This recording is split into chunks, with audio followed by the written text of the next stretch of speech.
All right, guys, we are live. Can you believe it? It's been ages since I've gone live on Delusional's Arcade. Just been so busy with work and everything else. But I was trying to get this going, and I actually had this episode right here, probably like a month, maybe a month and a half now, uploaded. But I just couldn't get the time to sync up with Mike because we wanted to do this live show afterwards. So I'm going to go ahead. So without further ado, here he is. Any Mike. Hey, everybody. What's up? Let's check out the chat. Let's see what's going on here. Hopefully you guys can see us okay. We are actually doing 3 streams simultaneously. We are on YouTube, we are on Twitch, and we are also on the Facebook, I guess the group that I created, Delusional's Arcade. So check it out. Yeah, Mike has that Moon Patrol shirt. So we were kind of just, this is all an homage to the whole episode that we just saw. We're going to kind of go over some multi-panel stuff that he has, some other projects that he's working on, and also the Moon Patrol, because he has a Moon Patrol, and I'm very jealous. Yeah. So what's up, Mike? How you been? Good. Watching back that, I realized, we didn't get some footage of Under the Tables because, people were saying in the chat while we were watching that, hey, nice this, nice that. And I'm like, I forgot about the fact that we never photoed underneath, and that's where I have like all my SGIs. I have just all kinds of stuff. Oh, that's right. So you worked with SGI, right? Like, yeah. In fact, I actually how you got them. Yeah, I actually bought one. I'm first owner and still own it. Back when I was working part time at UNH, going to UNH, I actually was able to get a UNH discount, and I bought an SGI brand new. And how much did that go for back in the day? Back in the day, I think I spent $5,000 for it. Yeah. Somebody's saying you need a Puyan shirt. We can go ahead and I've got some one. Comments. So, wow, you guys are commenting like crazy. Look at this. That's pretty nuts. Wow. So people are saying, hey, good to see you, Mike. That's Dave Witt. Nice. And we have Brad Rydell in the house. Check it out. Moon Patrol. What's going on? So Brad is the guy that fixed your he's the Williams King, we'll say. Yeah, he is. No, it's been rock solid ever since. Yeah. So I'm happy I got my of course it's a terribly hard game. It's just brutal. Yeah. It's a great game though. Nice. So I'm looking here. So what, I don't know, what's the first game you ever played? I know we've done this before, but like, what's the first arcade game that you put into that, into your basement? Yeah, I added to my collection or back in the day when, okay. Yeah, just like downstairs, I guess. Well, I mean, so in 92, I actually bought a Tempest and a Galaga and a Gauntlet. Those are now gone. Although actually the Gauntlet went to a friend, and I guess the monitor went out on a long, night of New Year's Eve partying, and it sat in his basement. And I ran into him years later, like I think 10 or 12 years later, whatever. And he's like, "I still got it. You want it?" I bought it back from him and fixed the monitor up, and then that was how I traded and got Moon Patrol. And yeah, it's absolutely the right trade in my opinion. But anyway, my first game, forgetting the 92 part, the first game actually really was Twilight Zone Pinball, because a friend of mine was moving away and he didn't want to transport it initially, and so he said, "Hey, you want to hold on to it for me?" And I'm like, "Oh yeah." And wow. So you started with pins? You didn't tell me that. Yeah, I really like I said, you started on the dark side. You started on the dark side of the force. Right? Yeah, I know. Well, so other than but there's a story there because it ended up I wasn't able to buy it, or because originally, like I said, he just wanted me to hold it. Then he's like, "Do you want to buy it?" Then his wife said, "What, are you kidding? That's mine." So that didn't happen. So it did go away. But the first game I got after that was Tempest, and that's always been my go. I mean, I had one in 92 and I got one again, and I love it. I mean, I'll never get rid of Tempest now. Yeah, for me, I'm not going to sell out. You can see in the background, I kind of said it in the closing. I have a Strikes and Spares. It's all working 100%. I'm not going to move the camera because I want to kind of just give you a little hint of it, but I'm going to have a video on that. I picked that up on a whim. Jason's always getting me in trouble, right? Kapow from the round table. Oh yeah. He's like, hey man, we're just sitting there. He's like, check this out. And he's like, all right, let's go look at it. And the price is right. And I've always wanted to start with I wanted to start with an EM, but then this one's a solid state, which Yep. I feel is way better for me. Like I look at the electronics. I'm like, oh, it's just like, not to simplify it, but like, it's like capping a monitor. It's very simple with, rebuilding all the stuff, the power supply. So I got it all working, and I just have to do the lighting kit. So I'll probably do a repair video on that, but I'm not going to sell out. I tell all my friends, especially I'll sell them out now. Kapow, he's always like, oh wait, I'm selling Outrun. He sold his Outrun, everybody, for a pinball. Yeah. No, that's not going to happen here. Well, yeah, I never did understand the fact that he didn't think he liked that game. I'm like, what, are you kidding?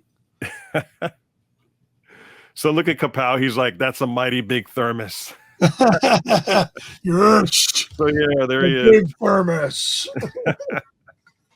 So let me go back here, and we'll go into this split mode here. So yeah, Kapow, he's part of our roundtable. Jeff Kinder's there too. We just figured we'd do a solo today, just me and Mike, because it was kind of his video that we just did, and his tour finally after all these years, and that Tim guy can now not hang it over my head like he's been doing. Yeah, when did we give you when did I basically become your friend? It started by the fact that I reached out to you and said, hey, I've got an extra Outrun. Yeah, so see, anybody can do it. Any viewer, right? The dream can come true. It's true. So Mike contacted me, I guess, on Club, right? Because we're both on there, and he was like, hey, I have a Outrun. I have 2 of them. If you want, you're welcome to have one. And I think he sold to me for like $250. Yeah, way cheap compared to now. And it was partially working. I can't remember. I think there were issues with sprites or something. Yeah. And then that's when I really jumped into the repair and bought some spare boards, and then the rest is history. I have a whole playlist now on YouTube, based on Outrun. Yeah, I'm definitely not the Outrun king. Everybody says, oh, you're the Outrun. No, I'm not. I'm terrible. There's other people more qualified than I am. But so then he just brought it over. That Tim guy came over one time too, and we did a couple of videos on his channel, so you can subscribe to him. And by the way, shout out to Overtime Arcade. He's on there in the chat. He has a great channel, Charlie.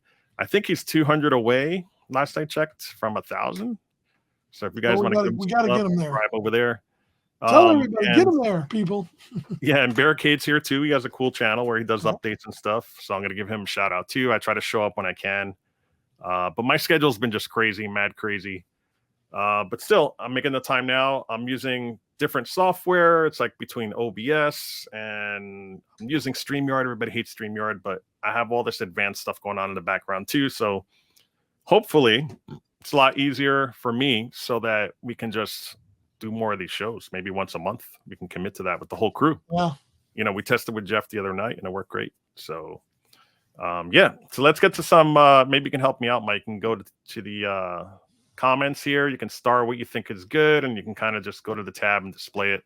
But do you guys have any questions? If you do, put a Q in front of it. There's so much chatter going on here that it's hard for us to follow.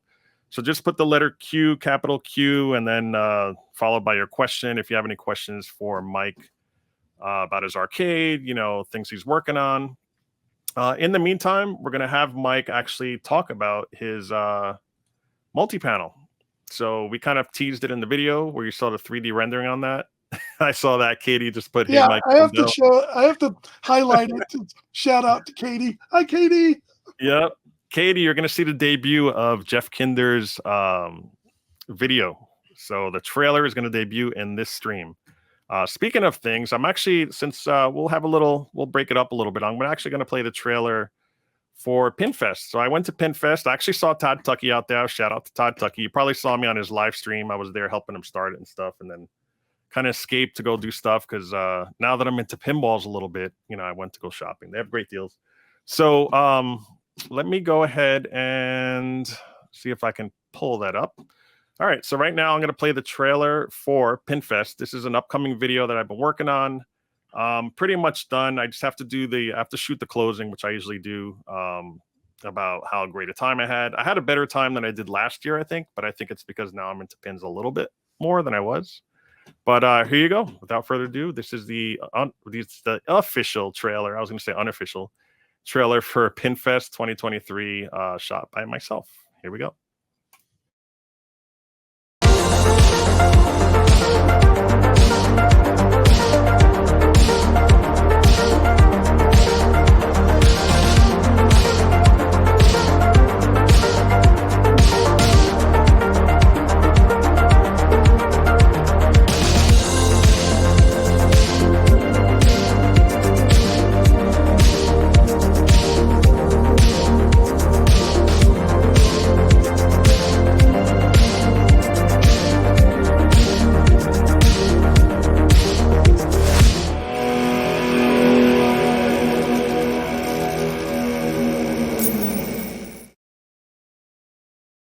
So that's all I'm going to show you guys because there's a lot more. I do a full entire walkthrough, the flea market area, the front part. I brought my zookeeper to that show. So I sold my zookeeper, guys. Sorry, I sold my zookeeper.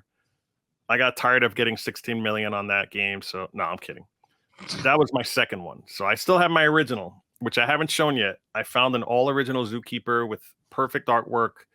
Works great with the J-Rock, but it has all the original boards dormant, which supposedly work.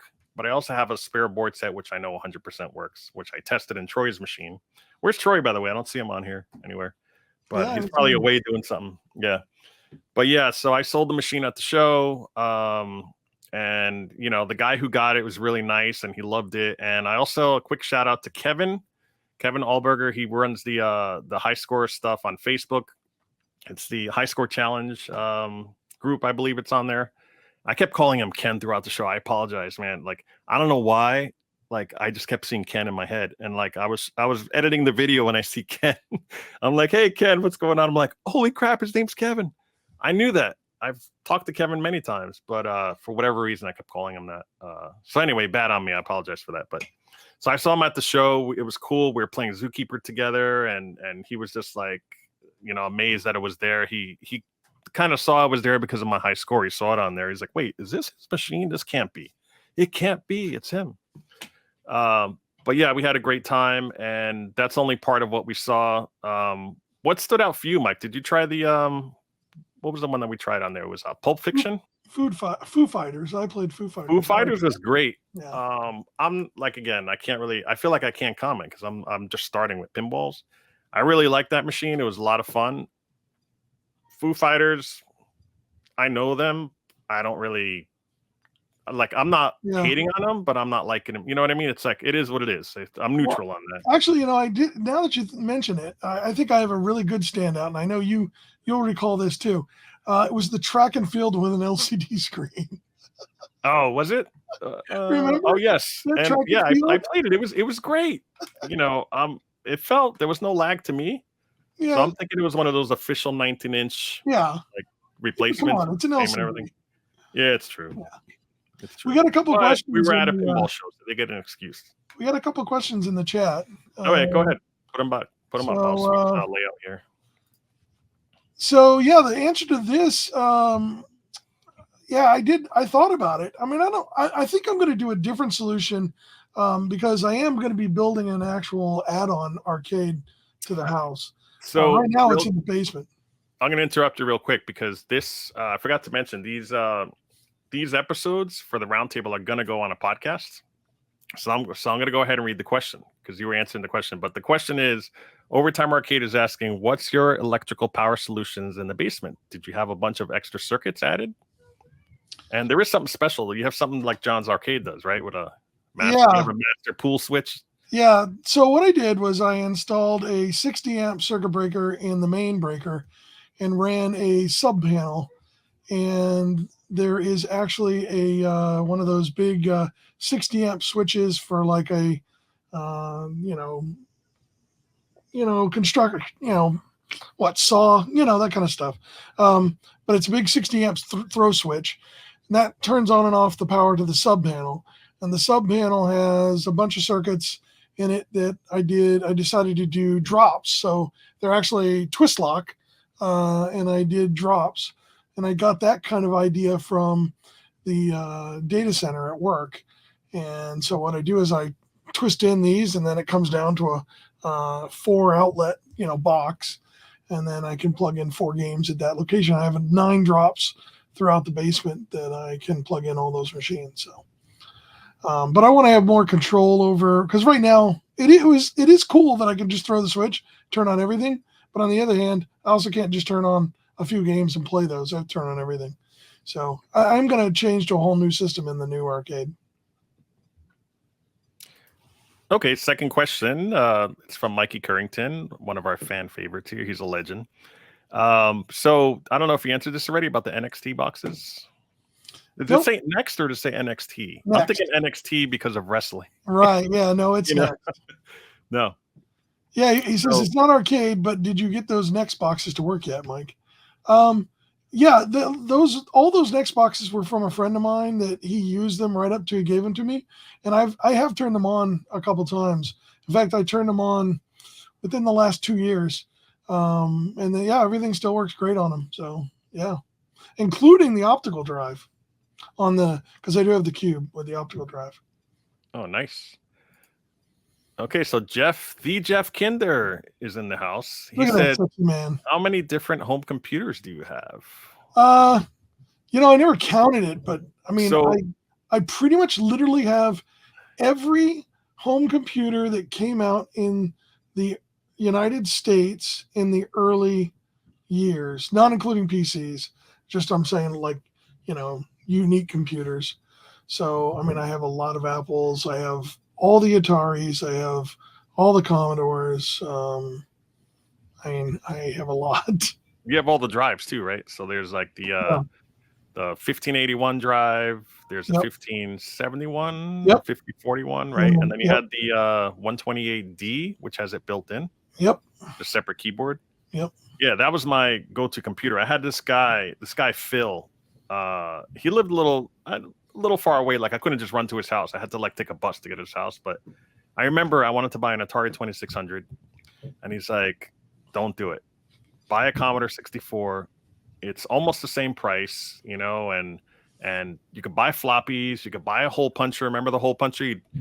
You click it on the side and flip it under, and then he's like, and I'll just copy the games for you. Piracy was okay back then, Well, okay, you tell yourself that. So, man, I don't regret it. And it was just so cool. I remember having the, Summer Games? Yeah. I mean, that's and then my friend Jason, remember I told you, 8 Jasons.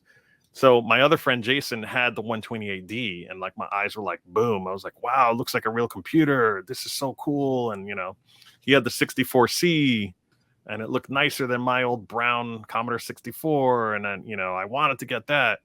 And there was a guy, I think local too, that we had issues where my sound chip died or something happened where it was sounding all distorted. And there was a guy, repair shop, ironically, right, who fixed Commodore 64. It's kind of like that guy from Adrian's Basement, but he just had a business. And I remember going there. It was very costly to fix, but he did fix mine. Something happened.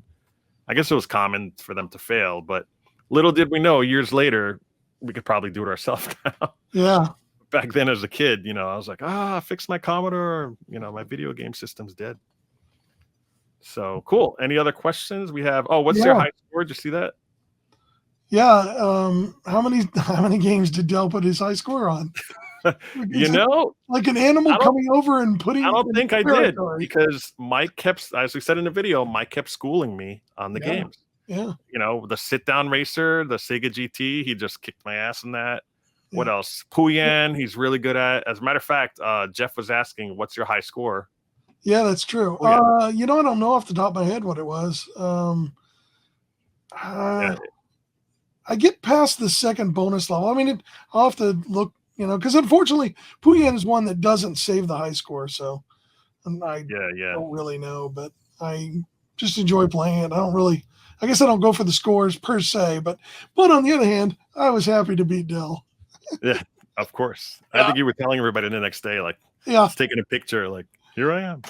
So let's jump into some cool stuff that we saw in the video. So we are going to see if you can show us the multi-panel.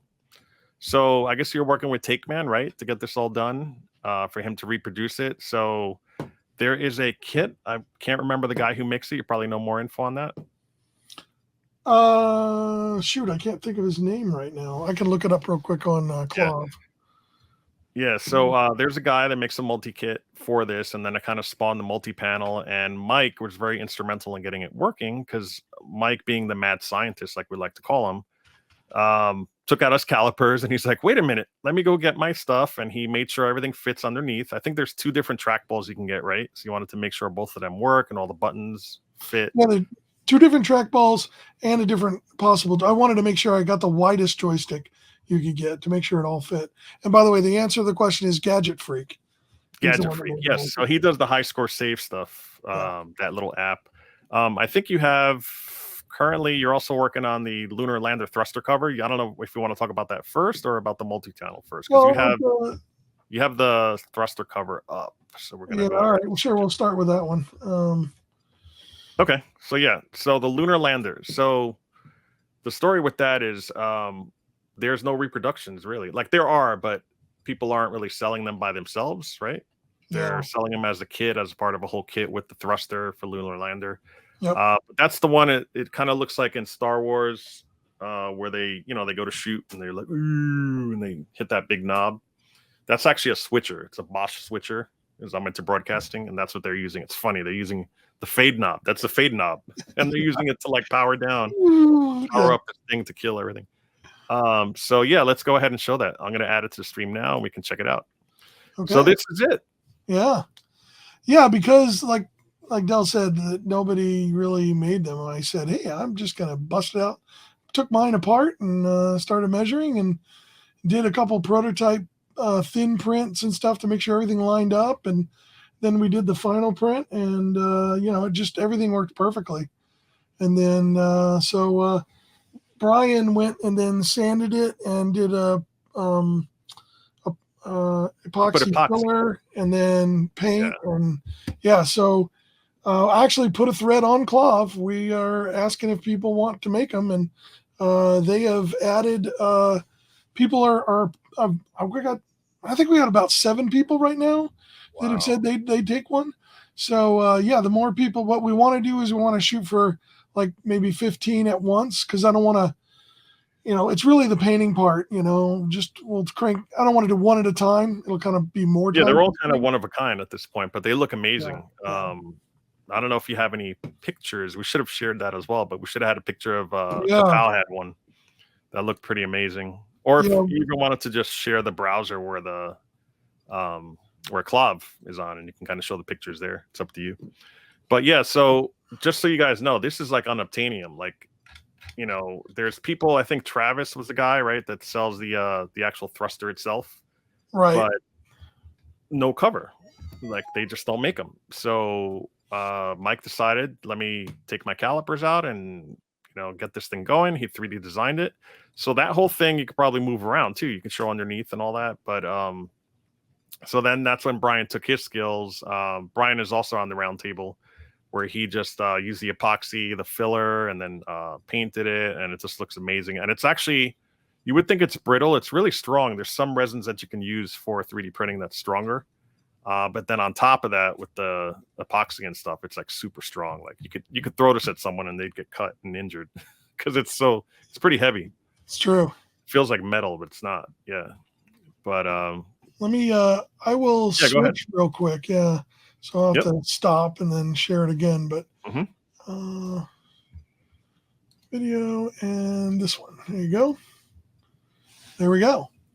Yeah, I know you almost can't think that is actually a 3D print. That looks real. That looks real to me. Like, I'm gonna put it full screen so people can see it a little better. But that thing, I mean, without it, it looks naked. It still works. But when Kapow put it on, just ignore the little rusty screw over here, by the way. Yeah. I always tease him about that. I was like, you gotta take it out and paint it. He's like, no one will ever notice, but now you can't unsee it. Yeah. But it looks amazing with his panel. It just completes it. And when he put it in and took the picture, I was like, whoa. I was like, this thing is awesome. So what are you selling those for? They're gonna be like around probably like $100. Actually, that's the one I'm sharing. Oh, okay, that's fine. Right. Sorry. I'll stop sharing it. I'll have to look it up real quick on Clav what I said. I don't remember Yeah, I what think it was Brian and I around agreed. 100, but it's worth every penny because they're Yeah, super hard to make and handmade. And there's a need out there. There's people that don't have them, yeah. And Lunar Lander is becoming super popular, especially with the multi-kit for asteroids on there. So let's see what else we got here. I'm looking through the stuff here. Yeah, it was 100 shipped in the U.S. Oh, okay. Yeah, that's great. In the U.S. Yeah. Well, yeah, Yeah, Continental or it's whatever it more is. expensive to get it elsewhere, but Cool. So yeah, everybody's saying it looks great.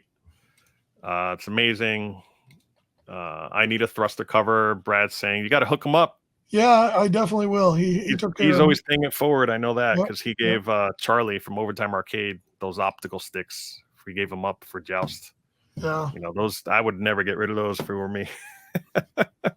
But he did it for the cause. Yeah. I'll put the share back. I don't know if that's going to take over. Oh, it does take over. That's kind of a shame.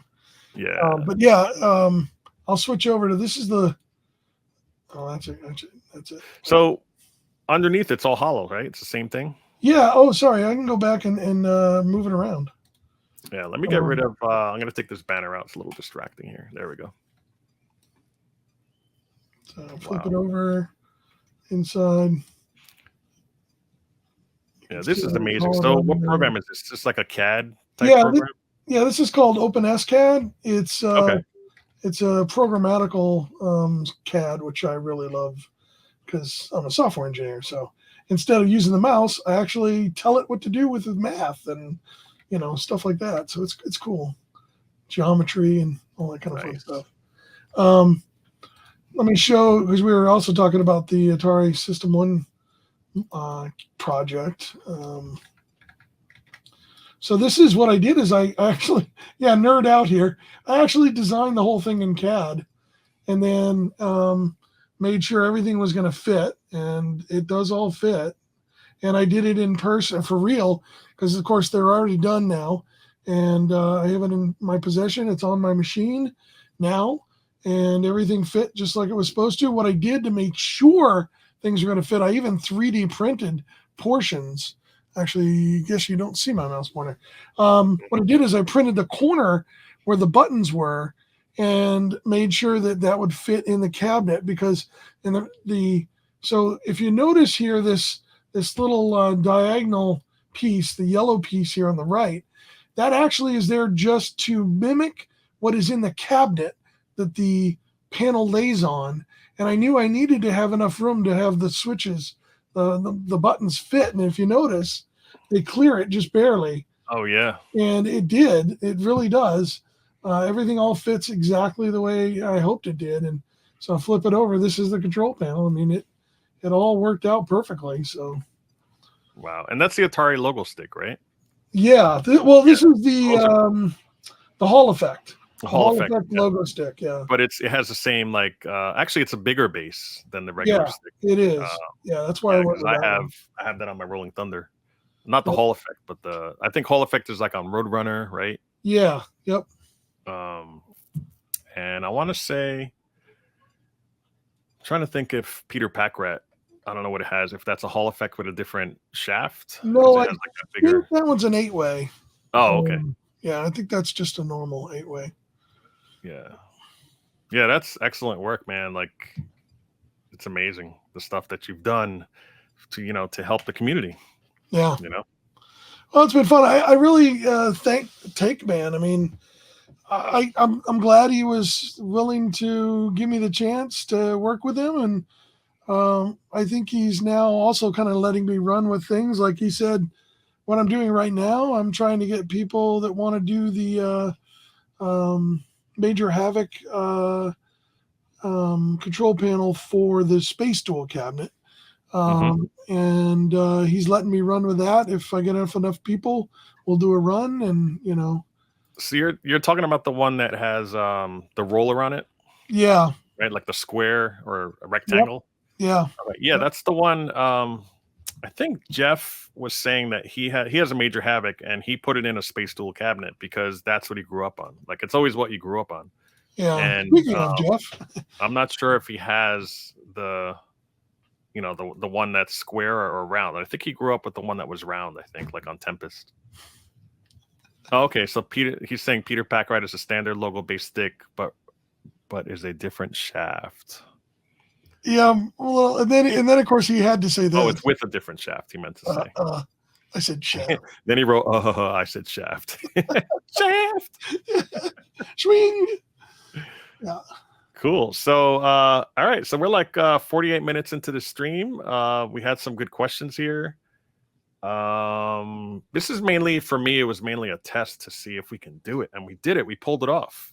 Yeah. The premiere had a trailer on it. The whole entire time I put it up, went right into the show, and then we're right into this.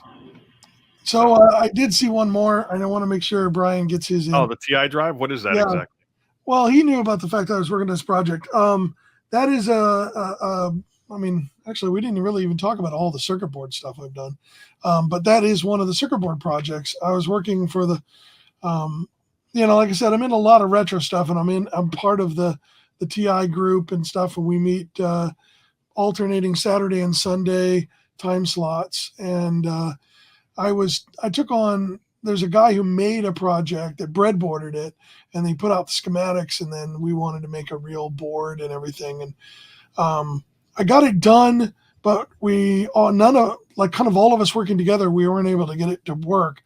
And I sent it off to the guys in the West Coast, and actually they haven't gotten anywhere with it right now either. And in the end, somebody else came up with a software solution, so it was a board that I guess will destined to never have actually come out.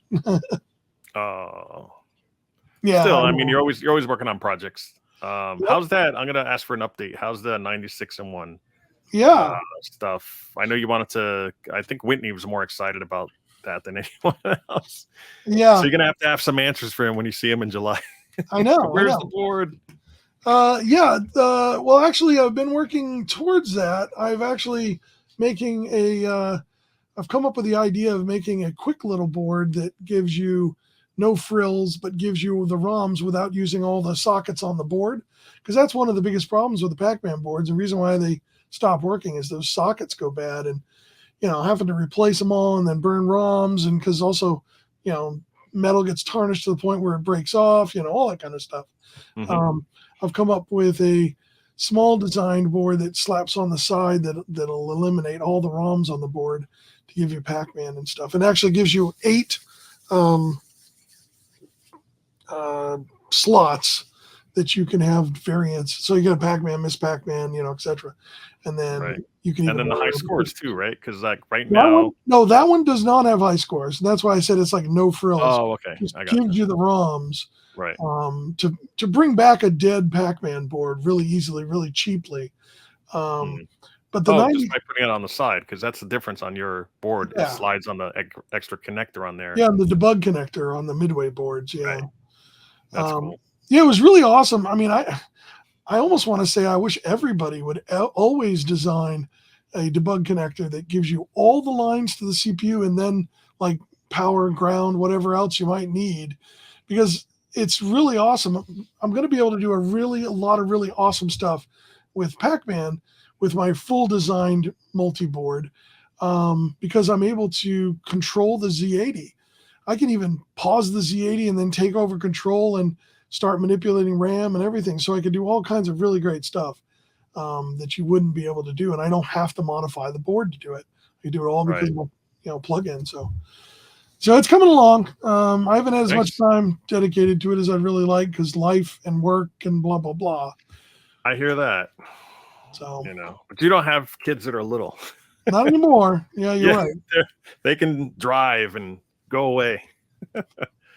Yeah, still I'm not struggling with that. It's just every day. It's just, you know, it's a new adventure every day, and I enjoy it. So, you know, it's work, hobby, kids, family, and I have to get rid of one sometimes, and usually the hobby's the thing that goes. Even though I've been fully involved. I think Charlie was saying, hey, he's back. I'm like, I never left. I was like LL Cool J, don't call it a comeback. I've been here for years, you know. But yeah, so just my time has been limited, but I do actively, since the beginning of COVID, we've been on Zoom almost every single week. Yeah, Like almost. Yeah, I years. think there may have been one Yeah. week that we And skipped. then Dell's Roundtable was born. So we're definitely gonna have more of these shows. We're gonna try to pull some other guys in here. I think the next show that we're gonna do is gonna be Jeff Kinder, who's in the chat, and maybe Kate will pop her head in and say hi, but I'm gonna go ahead and play his trailer right now. His trailer. So we spent, I want to say, Jeff, correct me if I'm wrong. What was it, like 3 days of shooting at his arcade? He has, I call it wings. He has different wings of his arcade.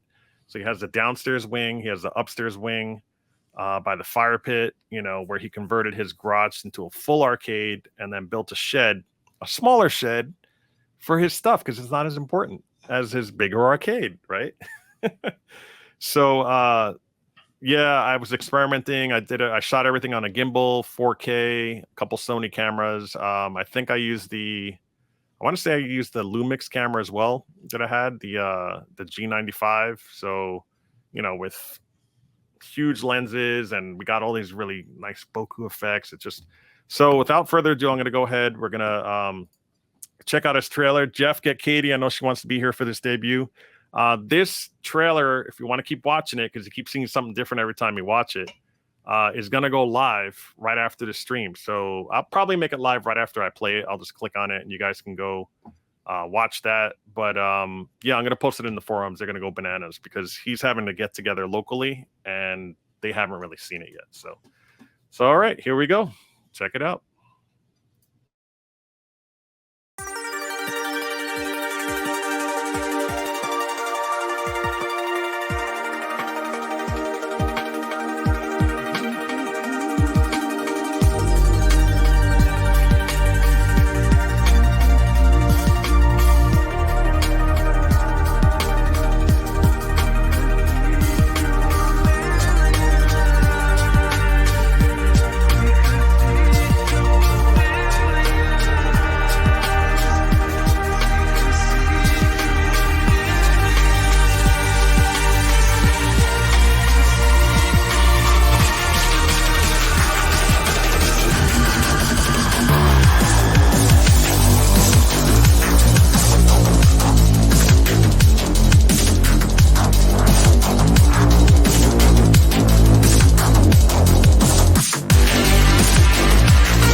So there you have it. Amazing. I wrote in the comment, chills. I cannot wait to release this vid. So people are saying, thanks, Dave. That was a really nice comment that he put there. So I'm actually going to pop it on here. So yeah, he wrote, that was pretty next level. Yeah. So I worked hard. I went to school for film and stuff and have a job in broadcasting. So I've been wanting to always, get stuff shot, and my time was always limited. So one day we just decided, let's just really buckle down and get it going. And then I also have to shoot Troy's. And little did we know, Mike slipped in there and he ended up being the first guy to go to the air. So we did a great job. Mine was shorter. Yeah. It's all about the size of the arcade. Yeah, so I hope you guys enjoyed that. So I just made it live on the channel. So if you guys want to check it out again in 4K, because right now this is limited to 1080p due to the software, but click the 4K button and just put it full screen and crank it. Wear headphones because it's very bassy, where everything's all synced up, all the shots, you have all the slow-mo stuff going on. I love how everything flickers. At first I was like, oh man, it's flickering. That sucks. But it's in slow motion. So you're actually seeing everything, all the scan lines. Like it. That adds to the effect, which I thought was great. Yeah, Brad. Brad said the video made Jeff's hair look extra silky. So we messed with that. It's funny that you're saying that, Brad, because when we were shooting it, I went home and looked at the footage. I was like, oh my God, Jeff, you're never going to believe it looks amazing. This and that. We did the upside down video with the gimbal and stuff. And when I showed it to the guys, they were like, you should have had a fan on, and you should have put a spotlight on him, so that it's like Marilyn Monroe with her dress, except with his hair. Yep. But we did it, and I was like, oh, that would have been amazing if we did that, because he's a legend in his own right. You need to do a gangster version of the intro, the teaser, with the glasses and the, when he's walking. Yeah, and of course, I always pick on Jeff on this. Like, so every time I go to shoot a video, he does like a baseball hat. He's not shaved. He wears like a muscle shirt, cut off, messed up jeans. And then like we went to like a local arcade where he knows everybody, and he's like, wearing like a necklace and like a nice button-down shirt, and like, his hair is all nice. And I guess so. I kind of figured it out. It's because Katie's there. She probably makes him dress like that. You need to clean up right now. But yeah, so he just, Jeff is Jeff. So we're just doing our thing, and we shot the arcade. We did a 3-day thing on that, and it was amazing. I had to go, actually, I went back last week to shoot that last part because he has a full entire vector row of the Sega vectors, which are super rare. So he has Eliminator, he has Space Fury, which he'll tell you the story when we have the Q&A. He got Space Fury for 100% free. That's pretty amazing. He has TAC Scan working. I played that the other day. It was great. Yeah, we had a nice time shooting it. So let's see. Yeah, he wrote the Silky thing. You guys already saw that. So I think D Jones, he keeps saying, can you show the gapless finish with that 3D printed mounts? Yes, but it's not finished. I have the 3D printed mounts. I think he's talking about these. Let me go grab them. Yeah, the mounts that I made for the boards. I know you. How long has that been now? You need to get that done. Let's see what else I show. Yeah, so these are them. These are 3D printed mounts. You can see underneath. Like I wrote on this one, I wrote Galaga 88. And the reason I did that is because they're spaced for the actual boards that slide right in. I have a whole bunch of them. And I also made them gapless colors. So I have red, yellow, Sean's in the house. And Mike printed them. Again, he took out his calipers, said, you need to buy these, Dell. I measured my board, and these are actually spaced custom for each board. So, and they have screw holes in them. So you can just kind of put them down, screw them in, slide them in. So I had to actually, that one, I purposely, probably like 3 months ago, I took out the power supply on that because what was happening is I was playing the game. And right now there's no coin door on it. The power is still not done. And I decided, let me take out the power and kind of ground myself from the game so I can actually finish it. So it's on the list of stuff to do, but I have a whole bunch of stuff I need to edit. The Ring King is 100%. There's a huge restoration on that. If you click on the video that just aired from Mike's arcade tour, on the end of it, you'll see I show footage of me like stripping off the stuff really quick and putting on side art. So that's coming soon too. But yeah, a lot of work. I never thought it'd be. I remember when I first started this channel, I was like, oh, what do I do next? I don't know what to do next week. I need to come up with an idea. And now like there's too much footage and too many ideas that I need to edit and get done. So yeah, so I will get that done. I know I want to finish it. And, I did get the coin door powder coated. So that's what changed. So I got all that done. I just have to put it all together. And I thought it was going to be one video. It's going to be probably 2 or 3 more because I ran into issues. It wasn't just electrical. There were some cosmetic issues where the side art, not the side art, but like the front artwork is bubbling a little bit. And I have a replacement that I have to just swap in there. And the control panel, I'm going to put, have you ever heard of Dynamat? Mike, you heard of this, right? Dynamat is like this sound dampener for cars. Yeah. So I had the idea of putting that underneath because when you hit fire, like constantly when you're playing Galaga 88 or Galaga or Gapless, it makes like a hollow, like metal sound. But with that dampener, it sounds really solid and there's no sound. And then not 2 weeks later, Chance is a great guy, by the way. You should check out his channel, Canadian Arcade. Yep. Anyway, so it was Chance ended up doing that on his track and field. And I was like, man, he released it first, but I thought I had just thought of it. So I don't know if he thought of it too or if he heard. But track and field is brilliant because you're smashing it the whole time and it's nice and silent. It dampens the sound. So cool. So I guess that's it. Do you guys have any other questions for Mike? Because we should. I saw that Sean was on, so I keep saying this. Sean, we need to have another roundtable live with Sean on. Yeah, he has to definitely. I want to get Sean on. I've said this a bunch of times. Yeah. Yeah. So check out. I will leave. I guess in the description, I might have to update it. I don't think I have his stuff, but I just released it now. I'm talking about the trailer for Jeff. I just released it, so you guys will see that. I don't have Pinfest released because that I just kind of cobbled together for this live stream. But yeah. So let me just look one quick thing here. Yeah, so I didn't say Sean is Classic Arcade Repairs.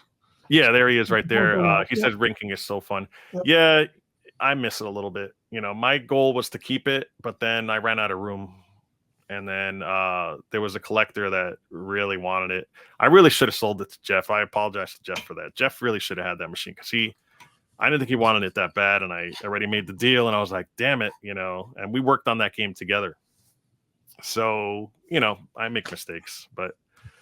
Hey, we got a new guy to join the channel. Here we go. Check it out. Jumpin' General. Oh, nice. Yeah, this is a great channel to have. I'm going to be posting more frequently because I just committed to like at least probably every couple weeks I'm going to be editing. I have a few videos already done that I just have to post. So, yeah. Well, we've talked about as far as doing live. I mean, I know you've been making some more progress on that, and this is great here because we've been talking about trying to do maybe once a month, do a roundtable live.